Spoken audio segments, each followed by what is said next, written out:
Support for this podcast comes from Frito-Lay and the 2023 Snack Bracket Championship. The Frito-Lay Snack-It Challenge is underway, and fans are voting on their favorite snacks to crown champion. We're talking about prime-time matchups between the best 64 snacks in the land. Will Ruffles Ridges reign supreme? Can Doritos defend their dynasty? Or will Smart Food use their smarts for a surprise upset? Only you can decide. Get in on all the action for a chance to win up to $1,000 or a year's worth of snacks. Let your snacks be heard. Just go to fritolaysnacket.sbnation.com to vote and enter for a chance to win. No purchase necessary. Sweepstakes ends April 3rd, 2023. Void where prohibited. Year's worth of snacks awarded in the form of 52 coupons, each good for one bag of chips. See official rules at fritolaysnacket.sbnation.com. This is the Black Gold Banneret Podcast.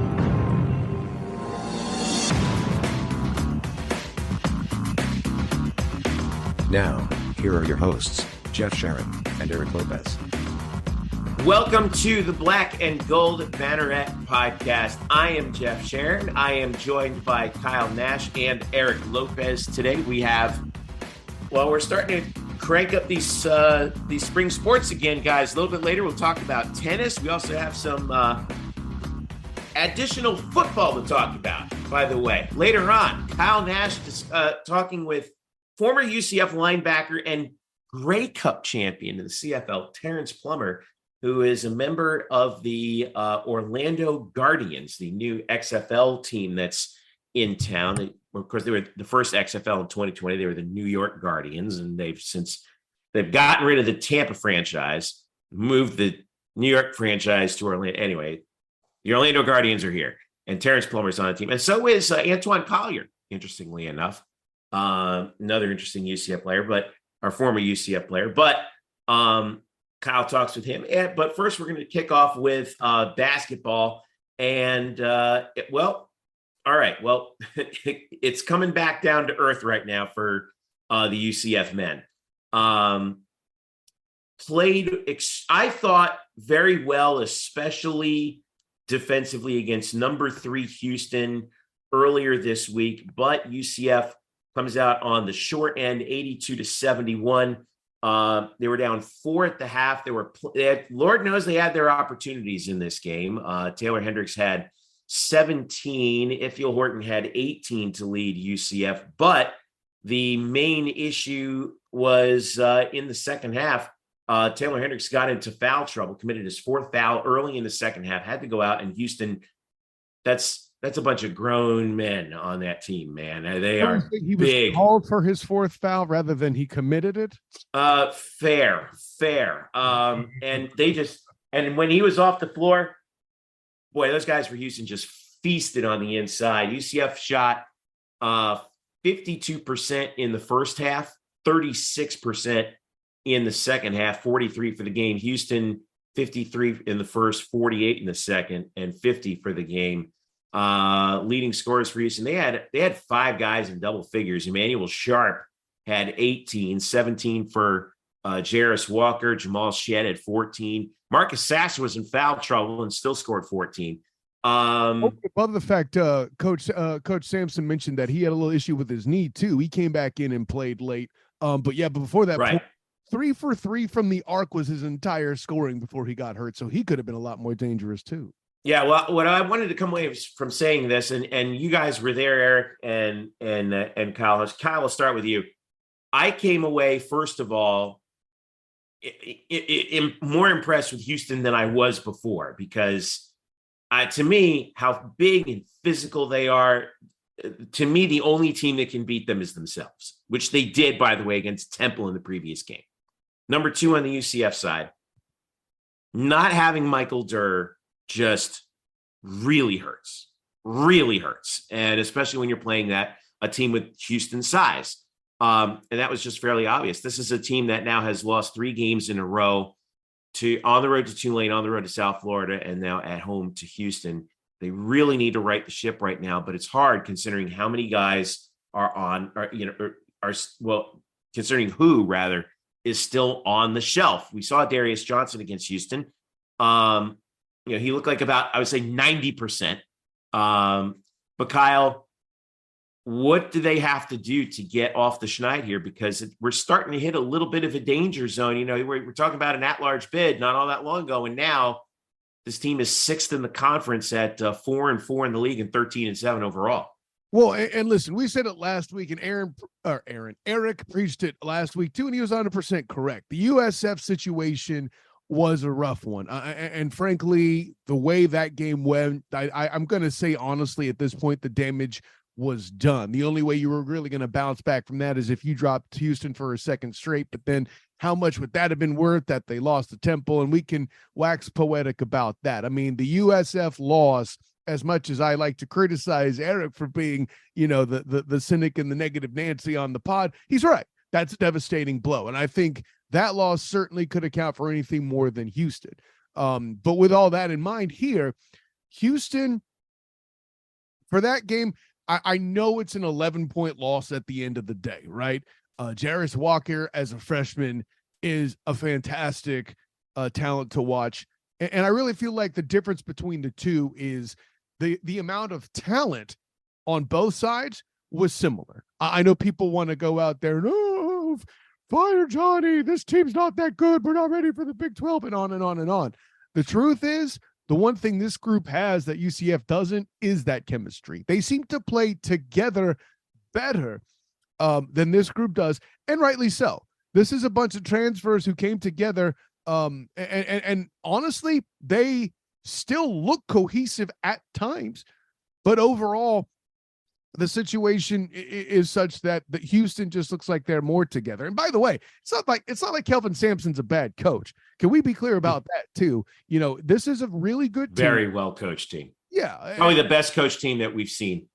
I think we've said it on this pod, and I'm trying to remember if Coach Dawkins even echoed it, that this might be their toughest home game on the schedule, without any question. I think that's self-evident considering the fact that this is the only top 3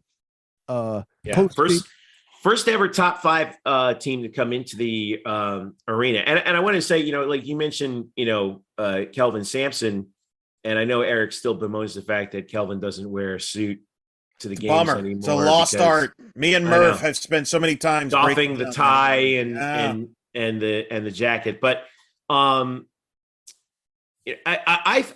think you're right though, Kyle. I came away thinking that the talent gap wasn't as great as maybe one would think. I thought that UCF's defensive performance, yes, they gave up 82 points, but overall, I thought that they performed defensively extraordinarily well. And that's the thing with putting together a bunch of guys that I think Johnny deserves some credit for is defense travels, and these guys know how to defend. The issue was when they needed key buckets, they just kind of weren't there, and they got into foul trouble. That fourth foul on Taylor really was, to me, the turning point of the game. I would disagree even with you saying they didn't get key buckets. I mean, how many times in that game did we see, it was starting to get, the lead was starting to get bigger again. They would get above like 5 or 6. They'd stretch it to 7 or 9. And either Taylor Hendricks or Ithiel Horton would stare a man in the face and just pop it, whether it's from 3 or otherwise. Heck, Hendricks would dribble around a bit, made a move. A guy took a bad step. He'd take him to the hole and just dunk on him. It looked like an NBA mismatch at some point. And this is what I'm coming to with the talent piece. The missed shots and such didn't happen towards the end when these guys are tired and already stacked with fouls. I think UCF had 2 with 4. Hendricks and I want to say it was CJ Kelly who also had 4. Jalen Young had 4. I think it was Jalen Young. Okay, so one of the guys who's responsible trying to break the press when Houston comes out with a big attack on defense. From that standpoint, there are too many times where, and Houston did it more. Let me be clear. I feel like a lot of their scoring, as good as UCF's defense was, there were too many times where the 40-second shot clock was too long, and there would be a shot or a miss would be created, but the ball would be unpredictable going wherever. And at the end of the day, it always felt like at, 3-2-1, a Houston player would chuck up a good look to sink it. Well, they hit like 4 threes basically with the shot clock coming winding down. They shot the ball well. Ball movement was very good. And here's the thing. We always say, man, I really don't like when we're playing a team that's coming off a loss. Well, this happened with Houston. They lost to Temple. And Kyle, that's the other thing. And how many times, Kyle, during that 20-minute presser with Calvin Sampson in the postgame, did he bring up the Temple loss and what went wrong? You could tell they have spent the last few days working. One of the things they worked on was their offense, and I thought they had great distribution, 18 assists on 29 field goals. Shed, who's a great point guard for them, had 10 assists in the game. He kind of lets that offense go. Walker is going to be a lottery pick for them. Mm-hmm. Sasser could be a first-round pick for them. There were a lot of scouts at that game, by the way. That's true. A lot of scouts. I stopped counting when I got to 7 teams, but there were double digits. Oh, there were more. I know. Pregame, I saw Mike Dunleavy out there Mike Dunleavy Jr. I should say on the floor. Heck. Danny Ferry was reportedly at the game. He was. I saw him. I saw Danny. I've seen Bob McAdoo before. Usually he comes up from Miami for these games, but yeah, Eric, you're right. I was just the point distribution just tells you how well they executed their offense. Yeah, they were locked in. They were locked in. Yeah. They're going to be a team that could get to Houston for the Final Four. The only concern I have for them is their free throw shooting. That could cost them if it's in a close game. It cost them the Temple game. Coach Sampson, he alluded to that in his post game. You can check out, by the way, all our post games on the Black Gold YouTube channel on that. But thank you. But look, as far as UCF's concerned, the problem is they played okay defense, but they're not playing at the level they were playing earlier in the year prior to Michael Durr's injury. And I'm going to include C.J. Walker's injury. I know he only played 4 games, but I maintain UCF doesn't win the Oklahoma State game without C.J. Walker because he was able to block Cisse, who's one of the best big men in the country. He's a big body. And you lose him and Dur.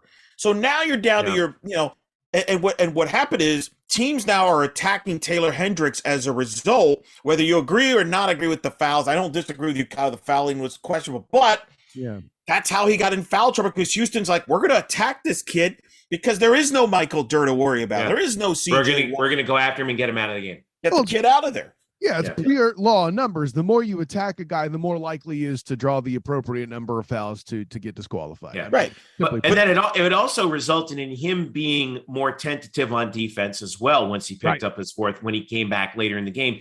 And I think he was also a little bit more gun shy offensively because he didn't want to pick up a charge. Yeah, I mean, and listen, that was pointed out in the article post game too, written by our own Nick Purcelli. I hope I'm saying his last name right. But yeah, 14:07 was the mark here. 3rd quarter-ish of the game. Yeah, I know they do 2 halves, but it would have been in the 3rd quarter if they'd had 4 quarters like they should.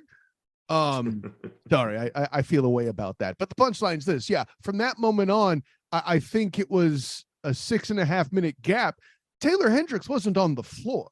Right. He comes back on.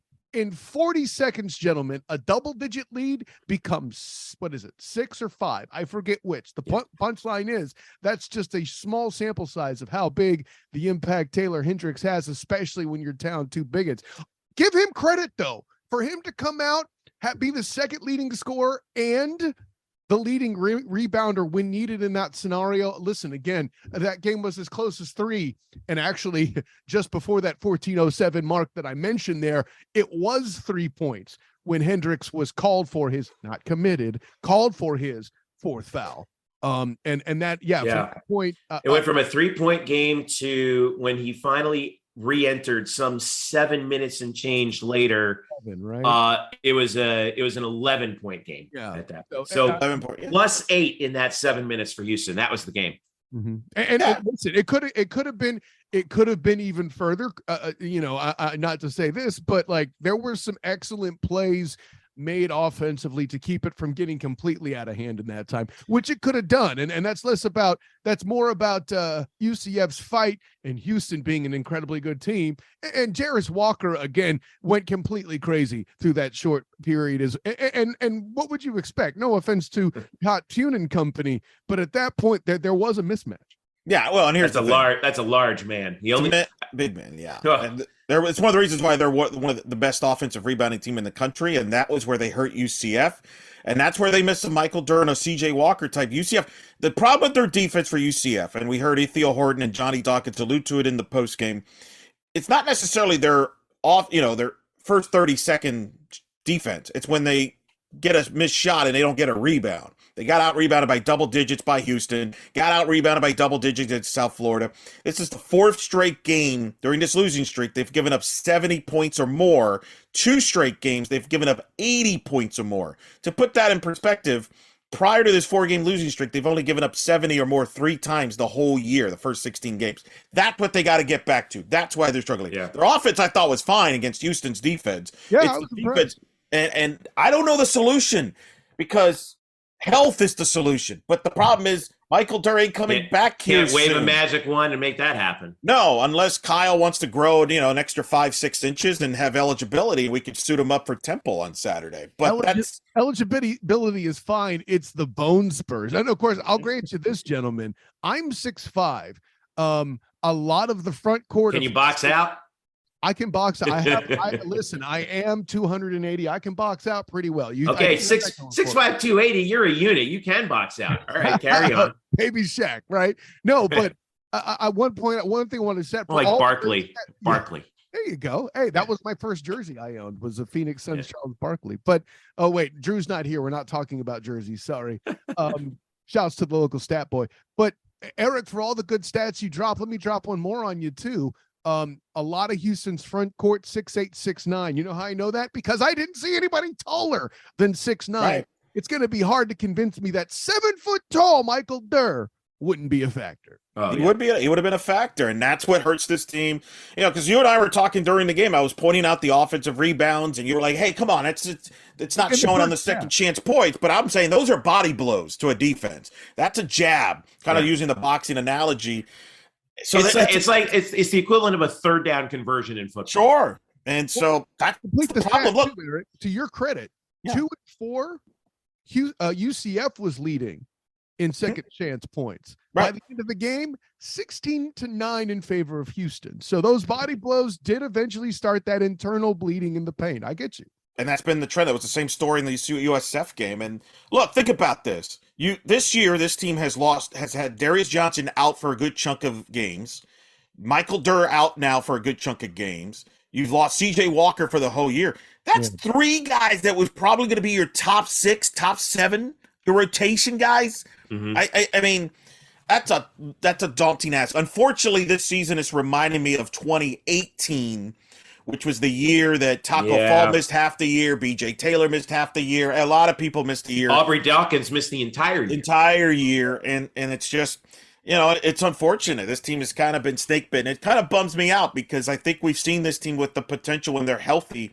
But you can't, health injuries are part of the game, and at this point, it's going to be tough to in a top level to get to the tournament or a postseason when you're not healthy, and it's not going to get easier. You got Temple at home, who has really a good roster. They're now healthier. They weren't healthy in the pre-conference. That's why they struggled early. But this was a team that a lot of people liked as a sleeper to maybe make some noise and be an NCAA tournament team before the year with Aaron McKee and company. So. Yeah. And they showed it by beating Houston in Houston. So it's frustrating. I know people are frustrated, but that you can't. I mean, it is what it is. They're shorthanded. Well, let's look at this real quick with this Temple game coming up on Saturday, because UCF, at least as of right now, in the net, still hovering around 58, not good enough to make the NCAA tournament, but they weren't really hurt by the Houston loss all that much. No, I mean, that's a quality obviously, game. I mean, that's a quality loss. Temple comes in and they are this is surprising to me. They're 125 in the net. Well, they had an awful non-conference. They had some losses that you just shake your head, but they weren't all healthy. I mean, that's the problem. But now they're starting healthy to be healthy now. Right. Yeah, I mean, they should have beaten Memphis a couple of weeks ago, lost at the buzzer beater at home to Kendrick Davis, beat Houston. Beat Houston. So they're playing their best basketball now. And Temple's always been a challenge for UCF. They're always close games. And again, well, it's going to be interesting now how they bounce back. You had the 4th largest crowd ever against Houston. I'm going to go on a limb and say we're not going to have that type of crowd on a noon tip on a Saturday afternoon in Orlando, Florida, where it's probably going to be nice 65 degrees and sunny, and people are going to the beach or going to their favorite. People ain't going to the beach down here when it's 65 degrees, man. What are you talking about? The people from the north will. They'll take it in our UCF fans, exactly. Dude, you got to hit 80 to go to the beach if you're a college student here. Come on, 80 college student. I said northeastern people will be making the tour. We need students. We need students, man. Well, but that's the students really packed the place out. By the way, they were fantastic. They were fantastic. We had 1,000 more students in the game in the arena for Houston than we did for the Memphis game. Yeah, no, I mean the number 3 ranked team in the country. I mean that's what happened, and that's hopefully we'll see this more next year when you get to the Big 12, where pretty much everybody in the league is a top 25 caliber. So we're gonna need you all, and that was the message Johnny Dawkins I thought said. Kyle, I thought that was pretty. I asked him about that crowd, and he talked about how we need that crowd for the Big 12. Otherwise, when you play Kansas comes here, Kansas fans will take over the arena. And again, that goes back to a big picture thing. Like, are we going to care about college basketball? Is the fans going to support this team? Because it's easy to talk a lot of yapping on the social media, but you're not showing up in the stands, then you're really irrelevant to me. So that's, to me, my concern is this market. And it's not just I think the students have done well. I don't blame them. The noon tip, for the record, that's a TV thing. That's not a school thing. The TV dictates the time. So let's make that clear. Like, if it was up to UCF, that game would be at night. But, is the community going to support this program moving forward when they get to the Big 12? That's, to me, the bigger question on a consistent basis. There's some challenges because you're in an NBA market. So obviously the Orlando Magic's been here forever and things like that. But for this team to have a program to have a chance in the Big 12, they're going to need the support they got on Wednesday night. And I think they will. I think they'll show up to some extent, but they're going to need support off the court just as much as they're going to need talented players on the court. Yeah. 12 o'clock tip, noon on ESPNU, by the way. Go ahead, Kyle. Your last point. Yeah, and how was it? Let's quote Johnny precisely. If you're not careful, they'll take over half the arena. Yeah. I think that's how he's right. Put it too. And I mean, listen, I'm planning to be there on Saturday at noon myself for the Black Gold Banneret there, so I can give you a report of how much they turn out personally there myself. But for all that's being talked about, and maybe I think this is, not to call out the school itself, but this is an institutional thing. I don't see a lot of noise, generally speaking, about UCF basketball, certainly not to the extent of football, which you understand because there's more money in it. But I think it might be time. Let's get some stuff on the radio for it. The media. Look, I'll say this: the media, the local media, not to call anybody out, but you're right. They're too busy talking about Tom Brady and his personal life and the Florida Gator quarterback recruit that decommitted and all that nonsense. Like, who gives a bleep about that nonsense? You're right. They don't talk about UCF basketball. They don't talk about college basketball. TV people are too busy about, media day with Arnold Palmer, stuff like that. Like, who cares about, really? Who cares about Scott Scheffler? Nobody. He's a dork. He's not Tiger Woods. Get out of here. Anyway, you can tell I'm a little agitated by that when I heard that about that commentary about. By the way, all the other people who you're talking about don't even watch TV news. Right. I mean, correct. But I think you're right. It's a great point you make, Kyle. The community.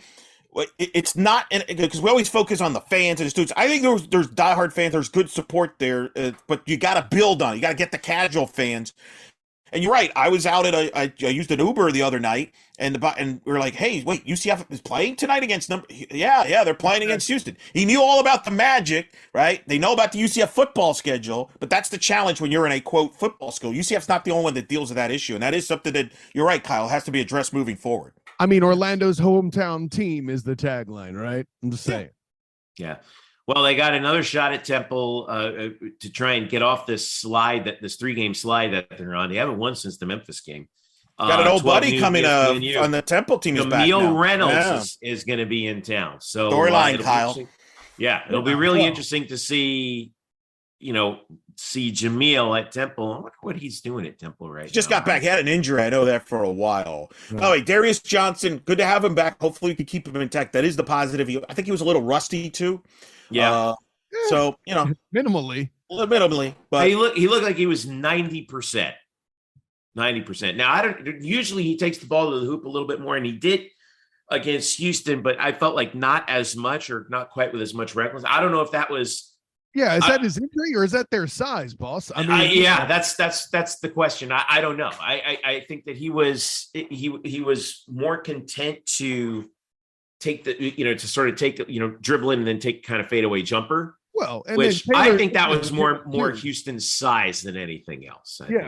Taylor and Ithiel were hitting him too. So, I mean, distributing the ball is certainly a fine option on the evening. Right. All right. So, we'll keep an eye on them for the Temple game at home on ESPNU, and then a week off, and then Saturday they're on either ESPN2 or ESPNU. Saturday, February 4th at Cincinnati. That's going to be another tough one. So. Because we're staring.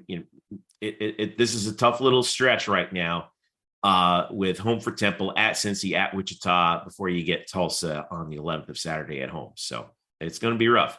On the women's side, they really struggling in South Florida. Florida did South Florida things. I mean, that was we knew what was going to happen there, right? I mean, USF is a good team. They're are they top 25 now, Eric? I haven't checked the poll, so on the women's basketball there, I have not had a need there. But they're very good. I mean, if they're not, just because they're not doesn't mean they're not. If they're not, they should be. Right. 83-51 was the final last Sunday on ESPNU. So UCF has a week, and Nick Porcelli informs us they were just put in the top 25. So that's no surprise there. Another road game coming up on Saturday against Temple, at Temple, 2 p.m. on ESPN Plus. That place has been rough in the past for UCF. I don't know what it is about the Liacouras Center that's just a royal pain for this program, but I'm glad we're going to be leaving them behind. And then they're back home again on Wednesday, February 1st against SMU, 6 p.m. Again, they just need something to break their way. Well, here's the question for both of you. What is the identity of this team? Well, whatever it is, it's probably injured. Well, not fair point, or at least was, right? I mean, if you want physicality in this team, you got it. The problem is the guard play and is just the shooting in general is just very streaky. You used to be able to. The reason why Brittany Smith was known as Brittany Buckets is you could just give her the ball 9 times out of 10, she's going to drop you. She drop you a pair in the paint. If they don't do that, Diamond can pull up and knock one down. On occasion, Rachel Ranke will blast from beyond the arc and look awesome on a consistent base doing it, and sometimes she won't. Desto will sometimes have, 8 of 15 games with a double-double, right? Yeah. And sometimes when she's neutralized, it's not there. Nate Hutton has come on. A lot of power down low, but again, not the guard position we're talking about. Maya Burns has had some moments where she's stepped up big when Desto's in foul trouble from the guard position, but not necessarily shooting from distance. The problem is when the guards start to get pressured and the turnovers mount, it's hard for them to climb back in. This is what I've observed, at least in the past 2 games. Yeah, I think the other thing is too, like you look at where they're most talented, they're inexperienced. Like I look at Sierra Godbolt, and I'm like, she's going to be the defensive an all defensive player in the Big 12 at least at some point, but still very raw offensively. Well, again, I think y'all make points. I'm just saying, I think that's to me the goal here moving forward.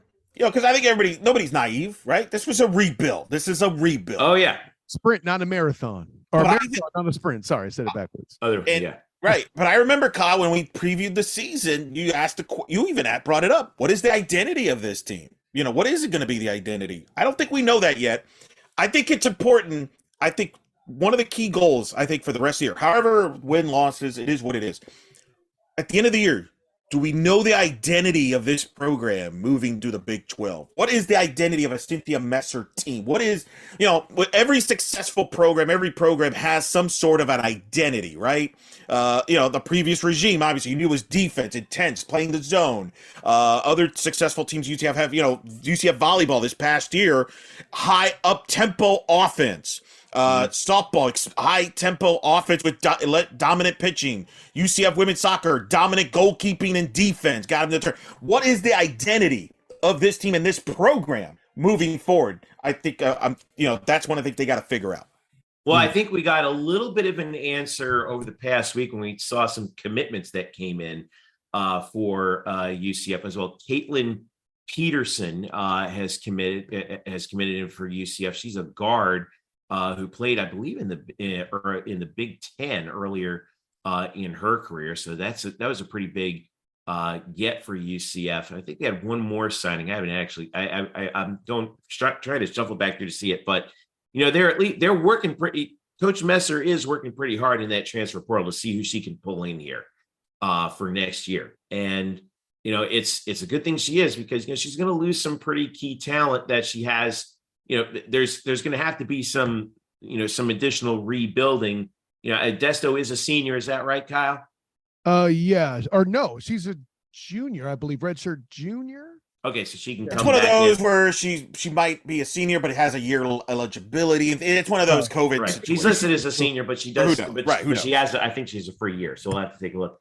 And Ranky's not going to be there, right? So, but yeah, Bryson just tells me that that Desto does have an option to come back next year. So yeah. So whether you look at it as redshirt junior or senior versus super senior, the point is there's another year there. However, her desire to stay is an interesting thing. I mean, for her, I think a lot of it is to, I think basketball is a secondary goal for her. She's looking to be an architect. She's trying to get going and get her degree. And, she had entered the transfer portal for a bit. So there's reason to, I'm slow to assume she'll be back, and I'm enjoying all the Destiny Thomas I can during this season. And eight double doubles in the first 15 games is a heck of a way to do so. I'll tell you what. yeah. Also worth mentioning too, like Ashton Verhulst. I mean, the returning aspect, what few of it is there.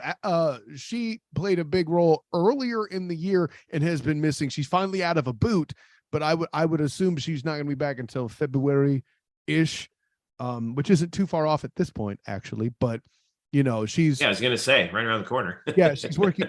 Which listen, considering again this time a week or two ago she was in a boot, she's going in the right direction. Is all I'm trying to imply. But it's another backcourt presence that's not there.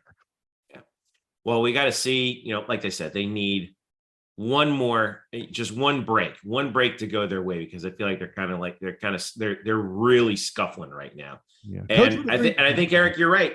Figure out an identity at this point, right, Kyle?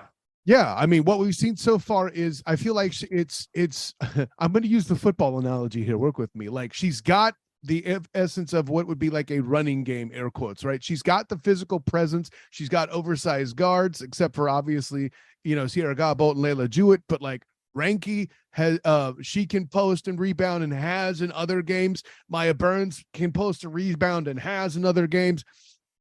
It's about getting that speed and that grace and that consistency to put the ball in the bucket, and that confidence. All right. Well, we'll keep an eye on them as well. All right, we're going to take a break here. When we get back, talk a little football, and specifically pro football. Terrance Plummer, y'all remember him from UCF, graduated in 2014, part of the Fiesta Bowl team, and the team that stole that game up in ECU to win a share of the conference title. Well, Terrance has had a pretty long career in professional football, kind of bounced around quite a bit, won a Grey Cup in the CFL, and is, after a couple years off, is making his return here in Orlando with the Orlando Guardians of the XFL. Kyle talked to him earlier this week, and we will hear that conversation in just a moment. Stick around. It's the Black Gold Banneret Podcast. Today's episode is brought to you by Cars.com. With over 2 million vehicles and 50,000 more added every day, Cars.com will match you with the perfect car for you, your budget, your life, your style. And if you're ready to say goodbye to your current car, Cars.com will get you an instant offer to cash it in. Just start by entering your license plate and get matched with a local dealer who will write you the check. So whether you're looking to buy or sell, just go to Cars.com. It's magical. Welcome back to the Black and Gold Banneret Podcast. Jeff Sharon, Eric Lopez, Kyle Nash, the student of the game, with you. We're going to hear from a former UCF player in a little bit, but first we wanted to update you on the UCF spring football game, which is now set for April the 14th. That is a Friday, and it will be at night, 6:30 p.m. I think this is the first ever nighttime spring game. Is this right, Eric? Well, Frost's first year was at night. I don't remember. Frost was at night. Okay. His first one, and that was ironic, not a coincidence. Was the best crowd they've ever had for a spring game. I want to say, I don't remember if that was Friday night or Saturday night spring game, but I think that's a big factor in this move because if anybody's been there, and Jeffrey, you've been there, Kyle, you've been there the last couple of years, and those Saturday early slot, there hasn't been really a lot of people in the stands. So I give credit to the school. They're trying something different. I think it's a smart move to put it in the evening. This fan base likes evening games. And look, spring games are for the diehards. They're not for casual people in all across the board, unless you're in Tuscaloosa, Alabama, where there's no life, there at all. Literally nothing to do. Here we go. So, of course, you're going to go to a spring game. What else are you going to do in Tuscaloosa? But anyway, Orlando has actually things to do, like nice weather and theme parks. But so I like the move. I think they're going to get a good crowd because of this. You're never going to please everybody. Right. Okay. I get it. But I support the school, believe it or not, in this move. I think it's a good move. I think it's interesting. I think one of the other interesting things that I can't believe we haven't done this yet. You realize how they're breaking down the teams? It's going to be the Knights and the Citronauts. It's not going to be black or gold. So that's going to be interesting. The one time the application of the Citronaut is actually very strong here is for this concept, Jeff. I completely agree. I think there are more than one, but that's okay. And you're welcome to that very. Somebody, the graphic shows like a white Citronaut helmet. Did you see that? I did see that. I wonder if they're going to bust that out. I would hope they do, actually. That would be cool. That'd be really cool. So 6:30 p.m. April 14th. I'm sure some more details will be coming about. This will be our final football game as a member of the American. Remember, technically, we don't join the Big 12 until July the 1st. So, this is it. So, Statler would be proud of you putting that in there, Jeff. Yeah, I understand. Which brings us to some more football that's going to be taking place in the spring. Of course, the XFL is coming here to Orlando, now owned by Dwayne Johnson, The Rock, and several investment partners. They're retaining a few franchises from the first go round in 2020. You remember in the spring of 2020, they were cut short because of COVID. At that time, they were owned by WWE and Vince McMahon.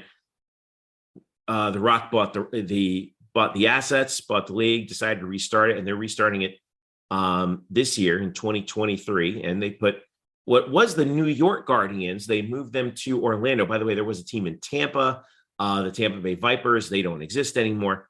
But we have the Guardians now, and there are two former UCF players on the Guardians roster. One, Antoine Collier, you remember, made the famous interception at the end of the Peach Bowl to clinch that game against Gus Malzahn's Auburn Tigers.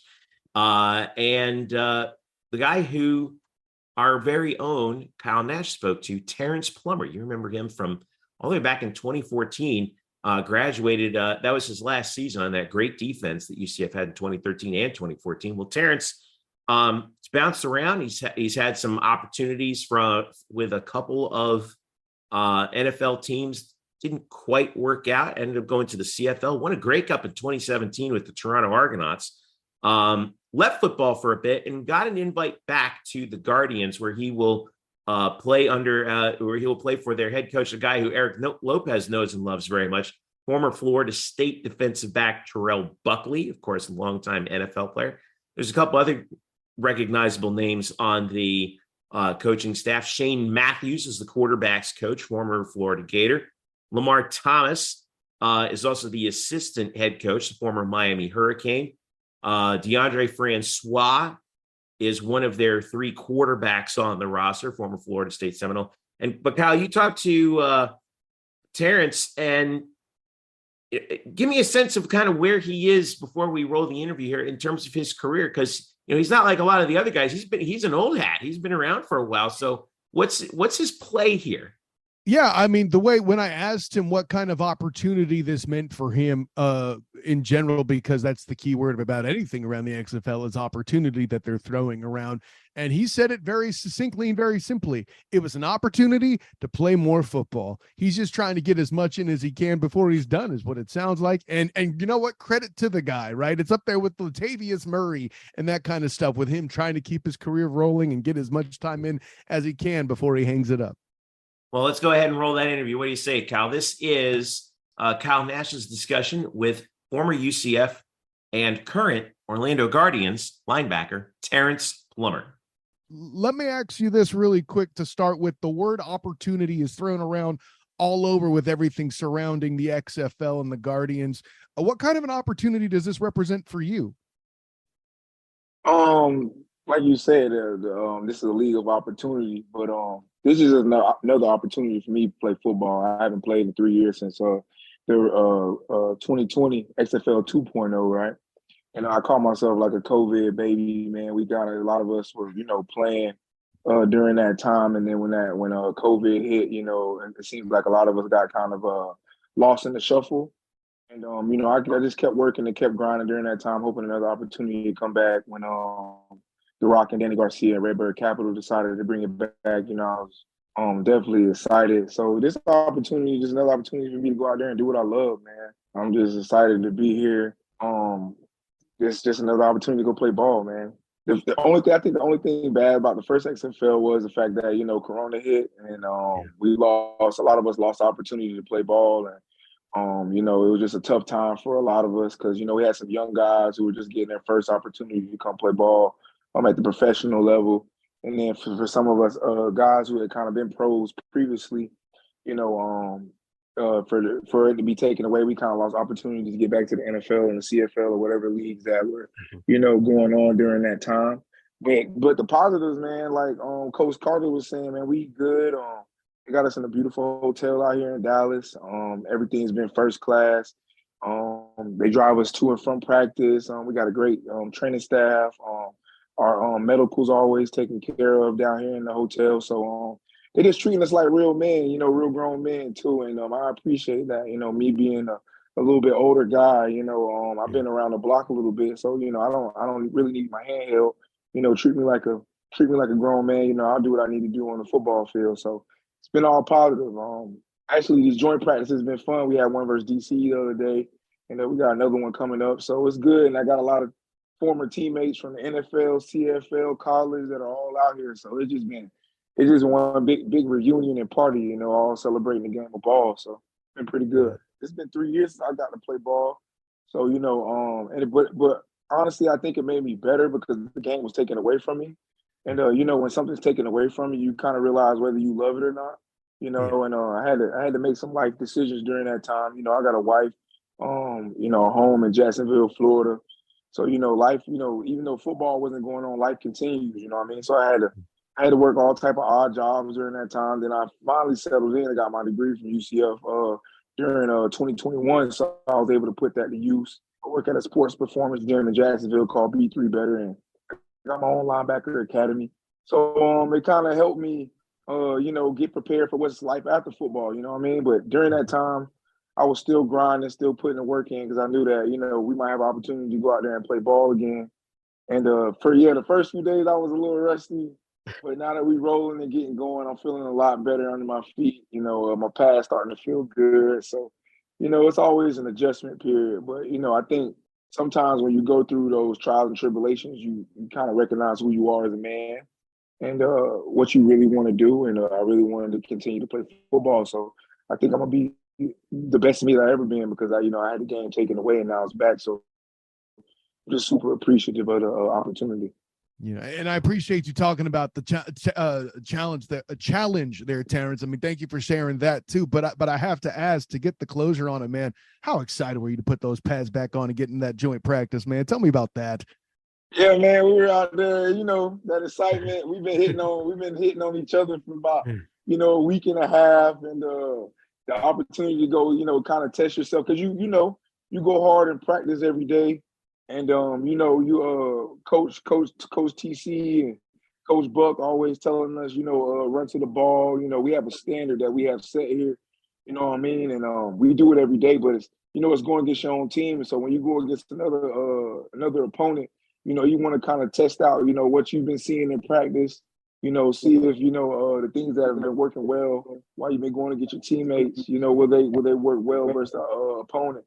So it was exciting, man. The blood gets a little boiling. So it was a fun time. It was a great time out there. See, this is one advantage you have in a Zoom call. That smile was amazing when you were telling us about that, bro. But let me transition to this too, in the interest of excitement and motivation and all that. Something we've heard throughout the past couple of weeks from the coaches, and I'm sure you'll recognize it when I drop it: smart, fast, and fearless. I know the coach has been preaching that to you guys. How was that fit into the game? How is that working out for the defense? How well does that identify you as a linebacker core? I think that's spot on, because the game of football, a lot of people don't realize the X's and O's and how intelligent we are as athletes, because we're I feel like a lot of football players are geniuses in their own right, because they're having to make quick snap decisions in like a blink of an eye, right? I got to be able to see formations. I got to be able to tell tendencies and where the ball's placed on the field, what they like to do here. You know what I mean? It's a lot that's coming at you in a 6-second span. You know what I mean? So you have to be smart. You got to play smart football, right? As a defense, we don't want to have penalties. We don't want to be a defense that's out there, not knowing the situation of what's going on in the game, whether that be a situational period, which coaches and teachers make us go through a lot during practice, 2-minute, 3 points. We're down 4 points. We need to get the ball back. Like, that all plays a role in playing the game. So smart is definitely number one. Fast, fast is a lot of people get fast misconstrued. They think 4-3 or 4-2 or everybody's got to be these type of things. No, football is about reaction. Being fast, being able to get somewhere quick and do the things that you need to do. So that's where fast comes in, and fearless. That's the next thing that separates most sports in America, right? In football, in which this is a full contact sport. So you have to be fearless. You have to go out there and know that you can't have fear in this game, because if you're fearful, that means you're hesitating. And if you're hesitating, that somebody's going to beat you, you know what I mean? So, fearless is the last one, but it's just important. It's smart, fast. Yeah, now that you have that experience, now I imagine people looking at you as a leader. Talk about you being a leader on this team now on the defensive end. Yes, sir. I just try to lead by example. I'm not really a guy that want to talk too much. There's a coach that works at my gym. His name is Coach Joseph Hansen. He's a recon Marine for the United States military back in like the 80s, and he's fought in a lot of wars, done a lot of things for this country, and I salute him for it. But me and him used to have conversations. He's actually a USA Olympic weightlifting coach. And what he explained to me is sometimes words go in one ear and out the other. But if you lead by example, by how you carry yourself, by what you do, your work ethic, right? Me taking notes and me asking questions, me doing those certain type of things, I really take that. I take that with pride, because I know that people are watching me. I also got a lot of kids back in my gym that I train. They're watching me, and their parents look to me as somebody that for their kids see as a leader. So I just try to go about it in that mindset, just by leading by example, putting that shield on every day, that armor, and going out there and just doing what I love to do. So I think that's the biggest thing a leader can do, is by setting that example by how I carry myself. TP, you were talking about how excited you were just to get back into the game of football, which from your perspective, I 100% understand. But let me ask you this: how much more sweet do you get to put on it by doing it in Orlando, coming back to Orlando to play? You're definitely going to see some UCF people that are going to be excited to see you. How much extra does that put on it? Come on, baby. You're talking from the Black and Gold Banneret, so like, so Orlando is like my second home, and it's always gonna be my home. There's a lot of blood, sweat, and tears I spent in Orlando for 4 years while I was there. 4 of my cousins graduated from UCF, so we got this thing going. From my family, and my wife graduated from UCF, and her sisters graduated from UCF. So, Orlando's just a special place in our heart. And, hopefully when me and my wife have kids, they want to come follow at the alma mater, So it's like, it's a big deal to us, really. I didn't realize how much Orlando really meant to me when I was in college, because I'm just enjoying the moment. But when I left and all the love that I had there and all the success, just to be back, it really warms my heart. And I know it's genuine people out there that have supported me all throughout my career. So I can't wait to be back out there. It's going to be fun, and I'm from Jacksonville, and my mother's and my mom's part of my family's from West Palm Beach. So, from Jacksonville to Orlando is 2 hours. From West Palm Beach to Orlando is 2 hours. So it's like Orlando's like the party central. So hopefully everybody comes out there from my family, and hopefully people from UCF, who support me and support, anybody else that's from Orlando want to come out there and enjoy the games, because, it's going to be a rocking environment. We're going to bring our best effort. So I'm excited, man. I just can't wait. I got a lot more work to do until that time. So when it comes, it's going to be a blessing. All right. Thanks to our friends at the Guardians, Andy Seeley, former UCF Director of Communications over there now. And thanks, of course, to Terrance. The Guardians open their season Saturday, February 18th at the Houston Roughnecks, who, by the way, have a fantastic logo. On ESPN and FX, that game will be 8:30 p.m. Saturday, February 18th at Houston. Their first home game will be against the San Antonio Brahmas on Sunday, February 26th, 8 days later. And that will be televised on ESPN at 4 p.m. Sunday, February 26th, 4 p.m. ESPN, San Antonio at Orlando. So, obviously some roster moves still have to be made. What is your sense right now, Kyle, of the opportunity that the XFL presents for these guys? Because, we've seen these leagues come and go. Eric makes fun of me all the time, but my sense is that, the management's there. We've had a number of, it's like we've kind of tried every single way, and it's like, okay, we need to cut the fat here and actually get this thing moving. And they're going for non-NFL markets, which I think is really key for the most part. I agree. What do you think right now with this new incarnation of, I guess we call this XFL 3.0? Right. And that's exactly what they're calling it. And listen, for all intents and purposes, from Orlando's perspective, whether it be XFL 1, the AAF, right? Aaron Evans and that painting at the starting left tackle, just saying. The all of it has been successful in Orlando. It's been bigger picture questions, the backing, some of the strategic decisions, right? Lessons have been learned. And the way I put it, the way I put it in the past is, with those lessons learned, they know not to compete directly with the NFL. And they also know that they have to have enough backing. You just aren't going to be able to get a bunch of players together and go. And I think those lessons have been learned, right? You have, I forget the name of the media group, but Danny Garcia, The Rock, everybody involved with that. And the key term mentioned in the press conference they had earlier this week was they're targeting for longevity. They're not worried about ticket sales the first couple seasons, and they have big TV backing and doing it, right? Disney's involved with ESPN, ABC, and all that. FX is airing games. So there's a lot of things they're doing right. Now, I think the most important thing will not be this season, but in the next season, what they learn and what they apply. So for me, year 2 is what's going to determine all that. But I think there's a lot of things going for it that they didn't have in the past. Yeah. One other thing that I think is quite interesting is you look at the coaching staffs. They really are the thing that I think they really are targeting here is also they want to be that key developmental league for the NFL. Obviously, they have competition from the USFL. We saw some guys who played in the USFL this past, who got some NFL run this year. And that's been key. Reggie Barlow, Anthony Beck, Terrell Buckley, obviously coaches the Guardians.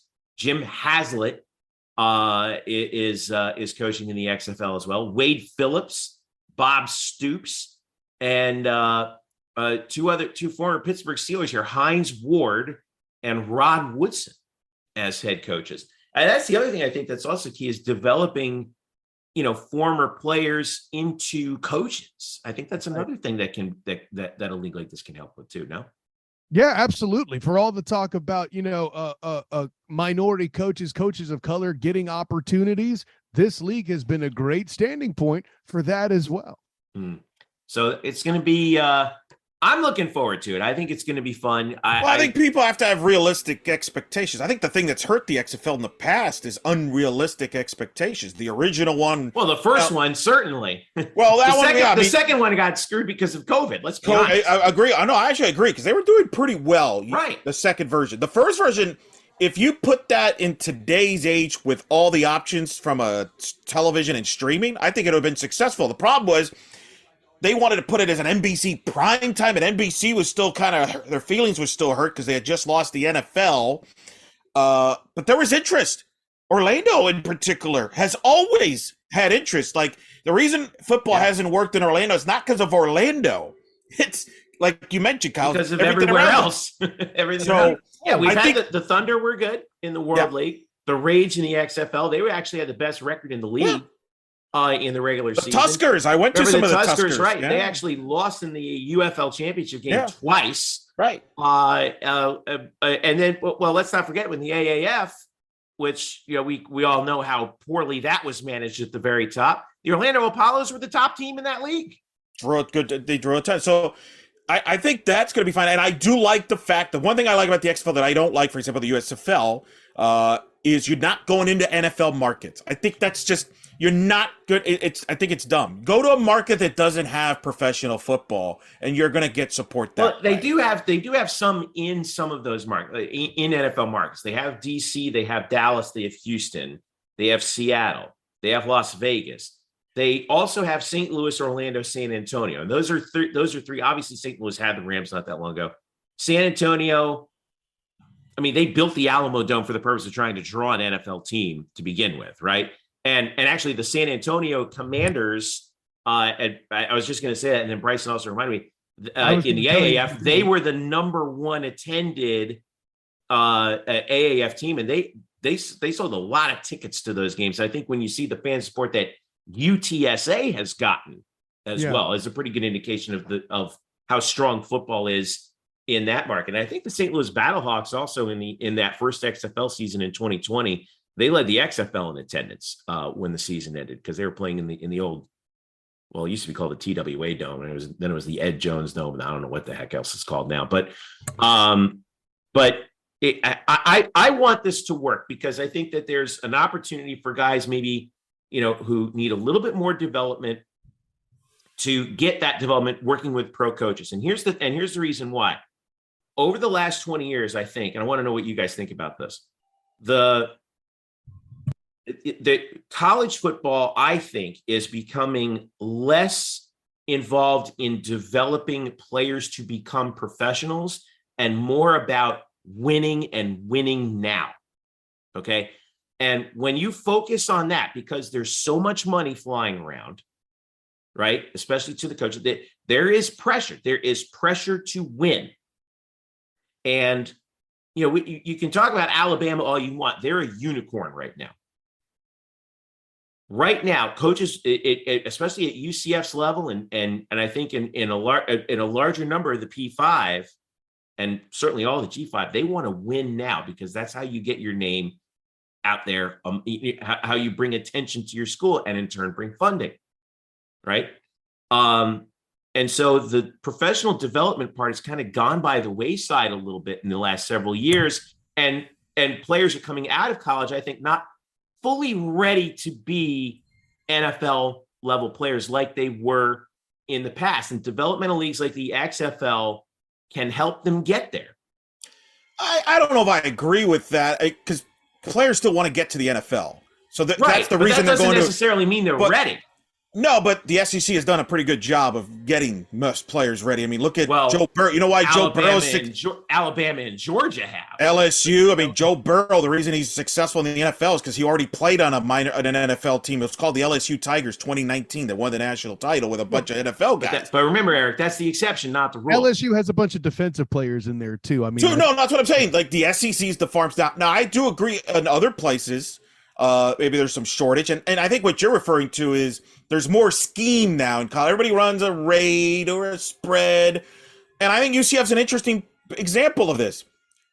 The pro talent has dropped off since UCF's gone to the spread. Like really, they did a better job developing players in the O'Leary era than they have in the Frost and Heupel era. Look at the impact players the UCF has now compared to what they had in O'Leary. The O'Leary era was way better. So that might be where your point is correct, Jeff, that the development is not at the level from a pro standpoint now than it was, say, 10, 20 years ago when UCF ran a pro set. And I'm using UCF as an example. They're not alone. I'm just using this as UCF's example. I think in other programs are similar in that they're not running pro set offenses.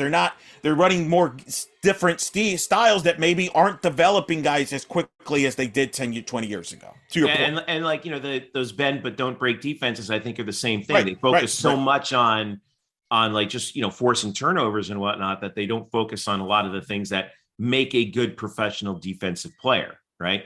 I mean, talent's there, certainly, but talent in 79 cents gets you a bag of potato chips. What you have to do is actually develop that talent. And I think that I think there's certainly been a shift in college. And that's why, I hope these leagues actually do work because, one thing that I think we've seen in the NFL, some people have complained about the quality of play in the NFL. It's because you have a lot of players who are actually developing on the job. And that's hard. Well, yeah, I think the NFL quality is fine. I think that we spend too much time about quality. Good, it is football. Is football. I'm not saying it's poor quality. I'm just saying. Yeah, I mean, 50 million people are watching. But it takes a little. I think it takes a little bit longer for players to really develop into the kinds of players that I think the scouts truly envisioned than it did before. You could plug rookies in fairly easily. Now, you really got to work these rookies into the program a little bit more. That's why the rosters have gotten bigger. That's why the practice squads have gotten bigger. True. And I think, do guys like a Sam Jackson benefit from playing in XFL that maybe he's not ready to play in the NFL, maybe doesn't get drafted, guys like that. Yep. Maybe you find more linemen. But again, you also have to make sure you have the right coaching in the XFLs. Are these guys credible coaches? Or are they just names, right? That's the other aspect of this too. And I think the one thing I will say about the XFL is they have guys that have credibility, whereas maybe in past years, the leagues, the guy was just there, guys were past their prime. I mean, not to call out, like I remember Jim Fossil was there. Like nobody knew Jim. Like was Jim Fossil just there to get a check, or is he, now I think you have guys that are genuinely invested in football. So like Bob Stoops is still a great coach, for example. You're going to be better off. So hopefully we'll see. Yeah. Well, I mean, we got what we mentioned earlier, like Wade Phillips is in there. That's one of several factors I could get into, but that's a different podcast. But yeah, I think you're there. And as far as the development of players, I think coaching development in these new leagues is really a bigger factor, in my opinion, than the player development necessarily. Yeah, I agree with that. That's a good point. Yeah. So, all right. Well, mid-February is when the Guardians fire things up, and we'll be following them. And also any UCF players that are playing on any of the other teams that are out there, as well as in the USFL. Marlon Williams had a great year last year for the Birmingham franchise in the USFL. How that guy is not on an NFL roster, I don't know. I really don't know. He absolutely lit it up last year, and someone needs to get a hold of him. I would love my Giants to get a hold of him. We could use another receiver who can actually play in the slot and break tackles. I'm just saying. All right. We get back. We got a little bit more to talk about, open up the grab bag and talk about what's going on with UCF Tennis, whose season is fully underway. And we'll be right back. This is Black and Gold Banneret Podcast. We are back here on the Black and Gold Banneret Podcast. Jeff and Eric with you, and Bryson is in the house. Bryson Turner. It's Bryson Turner on Twitter. And we get to talk about what else is going on in the world of UCF sports. So we got to talk some tennis because tennis is fully underway now, and both teams are starting to kick off this schedule. So UCF is first of all, I want to start with the women's team. They are headed to Auburn for the ITA kickoff weekend. They will face Arizona State, number 19 in the country. UCF's ranked number 23, by the way. They face Arizona State at 4 on Saturday, and then the next day they play either Auburn or UC Santa Barbara. It's a shame they're not playing at Santa Barbara. Have you ever seen that campus, by the way? That campus is gorgeous, UC Santa Barbara. Holy smokes. And off they go. Off goes UCF women's tennis. So, but there's some bigger news from UCF tennis from all the way across the other side of the globe, Bryson Turner, in the land down under. How do you do with UCF's Stephanie Webb in the Australian Open Juniors in Melbourne? Yes, indeed, Jeff. So Stephanie Webb, true freshman coming from Australia. She's an Australian native. Because of her win at a junior tournament in Australia before coming to UCF, she got a wild card invitation to the Australian Open Junior Tournament. Eric and I have been talking about that, Eric being the tennis fan that he is. And she made a big splash right away by upsetting the number 1 seed in the girls singles tournament, Sarah Saito from Japan. And she managed to win 6-3, lost the second set 6-1, but then came back and won it 6-2. I was watching a little bit of that on ESPN Plus, and her play looked really amazing in that matchup, by the way. That is for real. You beat the number 1 player in the Australian Open Juniors. You're a serious contender. Actually lost in the second round to Sonia Jayanbayeva. But again, a tight match, 4-6, 6-4, 6-6, or 4-6, 6-4, 4-6, I should say. And then she got to the doubles. In doubles, she got to the quarters, where along with her Australian, her fellow compatriot and childhood friend Rosen Gilhaney. They made it all the way to the quarters, and get this, they lost to Saito and her doubles partner Hayu Kinoshita 2-6, 6-2, 10-8. Tight one. A close one. Tight one. I mean, hey, 10-8 in doubles? Holy smokes in the third. But that's impressive for her to be accomplishing that at the junior level, because the junior level, it's basically, for those that don't follow tennis, it's like the top prospects in tennis play there. It's like AAA, right? Yeah, and she's just a freshman. And and talking to people, we had Brian on the YouTube channel there. Me and Bryson talked to him. I think she's the best prospect they've ever had in women's tennis. And when she's going to be here, I think the thinking is she'll probably be back in a couple of weeks. I think LSU, Bryson, does that sound right, scheduling wise? They're hoping to have her back by then. It's next weekend, LSU. Yeah. Yeah, they're hoping to get her back next weekend. But you add her to the mix, this team I think is going to have a great potential. You just hope you can keep her playing at UCF for a while, because that's the challenge with tennis, like it is with soccer and others. They want to go pro so early. We had a great conversation with John Roddick about that last year, how tennis players want to go pro. So she's one to watch. She could be really special. She could be to women's tennis what Gabe DeCamps was a couple years ago to the men's side, where she could end up, if she plays long enough as UCF and fills her potential, could be the best tennis player that the women's program's had. That's how good she could be. Eric, it's kind of funny how we go nuts about in college basketball, one and done and all that kind of stuff. Mm-hmm. We're but in tennis and golf, this happens all the time. No one gives a rip. Nobody thinks it's an individual. It's been constant. I mean, heck, tennis players are playing in their teens. I mean, 17, 18-year-old. I mean, you're right. I remember Martina Hingis playing at 14? Yeah. She was making major finals. I mean, Coco Gauff is playing at 16. Yeah. She's 17 years old. I mean, tennis it's a young sport. A lot of, really what the guys like Novak Djokovic, Roger Federer, and Serena Williams have been the exception to the rule. Rafael Nadal is the other one. So you're right. That's the exception. She's a kid to watch. Talking to people at UCF this week. In fact, there's already media requests for her when she gets back. So Bryson, if you were thinking you were going to talk to her, you get in line.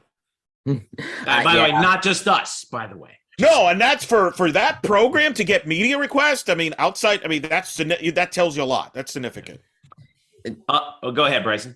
No, yeah, I was just gonna say, you mentioned how young people go pro with in tennis and golf all the time. I think the big thing with that is that tennis and golf are much more individual focused sports, because when you look at the professionals, they are individual. The team environment that we see in the collegiate golf and tennis is not what we see in the pros. And so them going pro is more of a, I guess, accepted just because of the individualistic nature of tennis and golf. I mean, heck, you look at Florida's Ben Shelton. He went to the quarterfinal of the men. He went pro for going 2 years of eligibility at Florida, and he made it all the way to the Aussie Open quarterfinal. Yeah.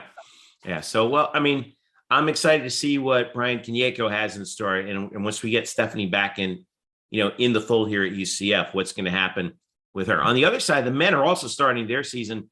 They actually got their first win already earlier this week against Georgia Southern 5-2. And now they start, they actually head to the ITA kickoff weekend at Ohio State in Columbus. They play number 2 Ohio State. So here we go. With John Roddick's schedule, man, he's, we like to make fun of Tiffany Roberts Sahadak, but here's John already starting out with number 2. And the most difficult place. The most difficult place to play, arguably, in college tennis. John Roddick, we were on with last week. Bryson, what did he say about Ohio State? They had one of the longest win streaks in college tennis history at home. They have the record, kind of like with the Miami Hurricanes in the Orange Bowl, Jeff, when they won 56 in college football. Ohio State has that record in men's tennis. Wow. So they play number 2 Ohio State, and then either Tulsa or Oregon, depending upon the results, on the following day, Saturday the 29th. And then they have a nice little 12-day break until they play at Illinois, again, going back to Big Ten country. And then they play at Illinois, and then 2 days later, February 12th, at Nebraska. Man, they're doing the Big Ten tour up here. Columbus, Champaign. Make the most of your trip. Lincoln. Yeah. I mean, why not? But all right. So, I mean, what do we know right now, Bryson, about this team? They beat Georgia Southern. Obviously, that's fine. We know how, last year kind of went. This year right now they're 1-1. The loss to Florida, and then the win against Georgia Southern to go to 1-1. The loss to Florida was 6-1 last, to open up the season. Even though it was actually, the score is a little deceiving because the match was tighter than that. But, is this what did we learn from these first 2 matches? John Roddick really said as much, that the score 6-1 was really deceiving. And while me being there at USTA, which, by the way, Alex Ward, the long snapper from UCF football, was there as well, which was interesting. But Alex Ward's everywhere. He really is. So one thing that he's like Roy Kent. Yes, that's a good. We're not going any further. Anyway, carry on. Yes. So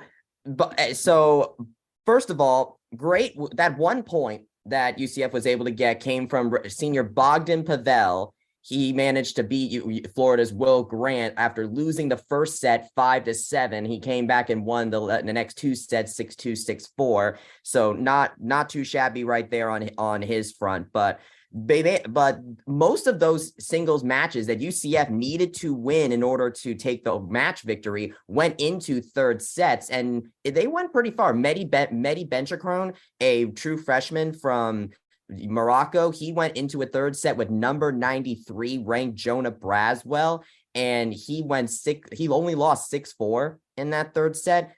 And then you also have Leighton Cron, and then you have Quinn Snyder, who lost 5-7 in the third set against Florida's Lucas Grief. So the score is deceiving because they took this number 17 ranked Florida team and actually took them pretty far. For a team that is so young, that is honestly pretty amazing. And they didn't even use Yassine Delimi, who was another Moroccan that just joined up with Benchikron, and Delimi was representing the Moroccans in the Davis Cup. So this isn't even their full roster on this one yet. And so I'm very intrigued to see that. Bogdan Pavel, I talked to him after the match, he talked about how he's helping these young people kind of get used to playing there, because he's the elder statesman of this team. And I'm just very intrigued because if they can do this against Florida and take them that close, I'm very interested to see the progress that they can make over the course of the season. And you mentioned Ohio State. They actually get the chance to play Ohio State twice this season because they come here to the USTA national campus. Home and home. Yeah. Track and field real quick. We'll switch over.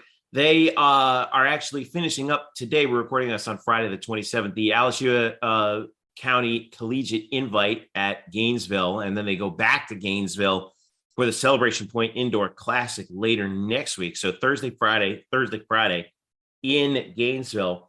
They split up last weekend. The sprinters went out to Texas Tech for the Red Raider Open, and then everybody else went to the Vanderbilt Invitational. What did we learn from that in the indoor season, Bryson?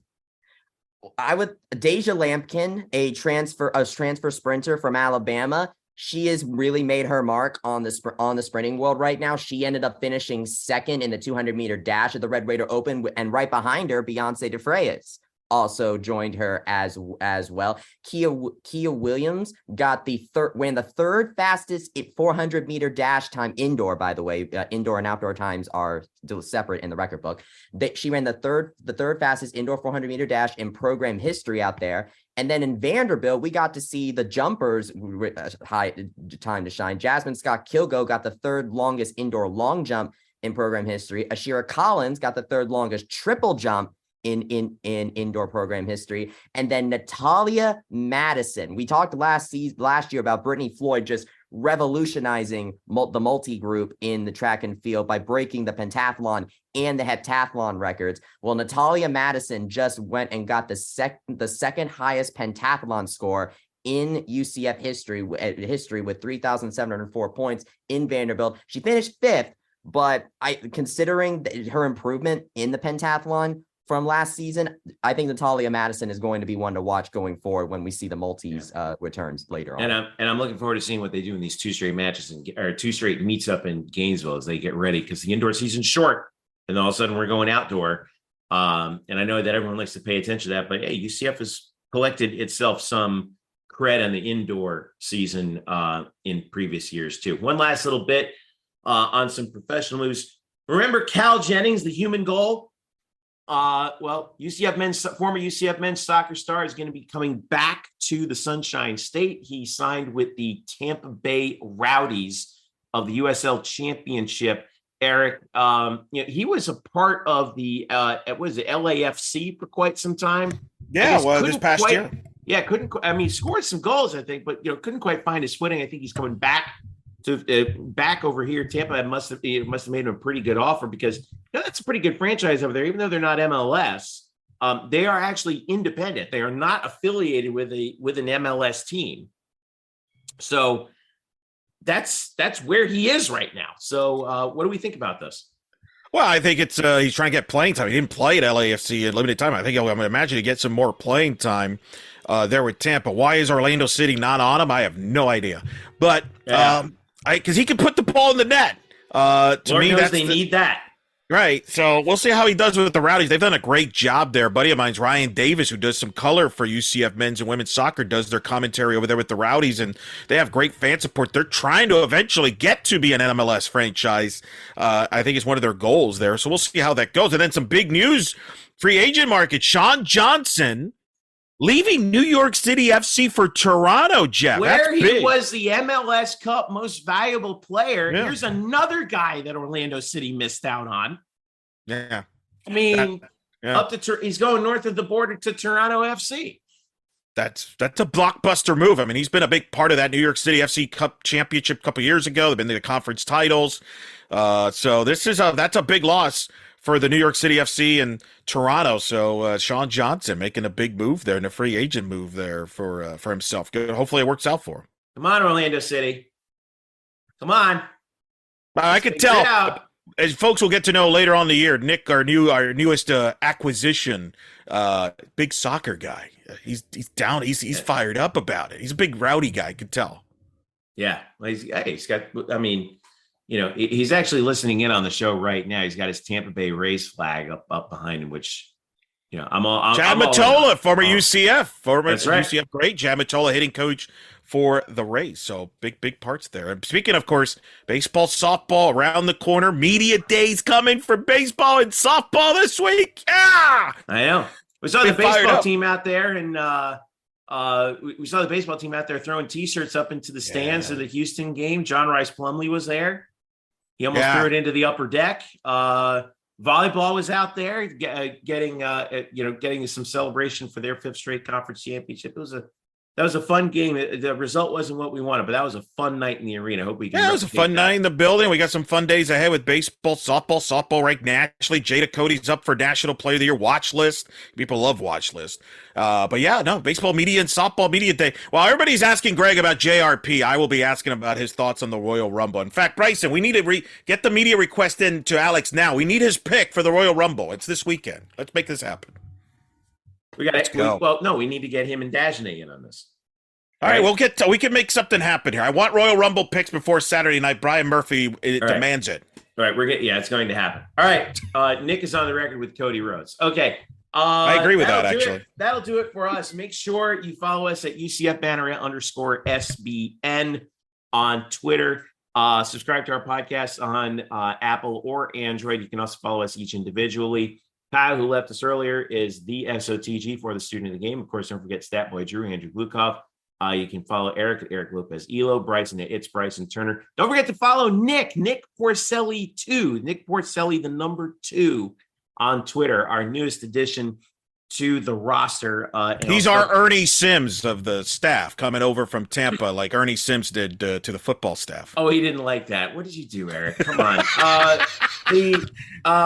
And also don't forget the fact that we have some amazing photographers who are doing work on our Instagram. Brenna Johnson, of course, Noah Goldberg, Derek Warden. We got some great photos from the Houston game. Check it out on our Instagram, Black Gold Banneret, and also Facebook.com/Black Gold Banneret, and our YouTube channel where you see all of our latest interviews, press opportunities, including the full interview with Terrance Plummer that we had with Kyle that you heard earlier in the show. For all of us here at Black and Gold Banneret, I'm Jeff Sharon saying thank you so much for listening. For Bryson and Eric, and also for Kyle earlier on today. Enjoy the weekend. Go Knights, charge on, and we will see you noon Saturday for basketball. See you then.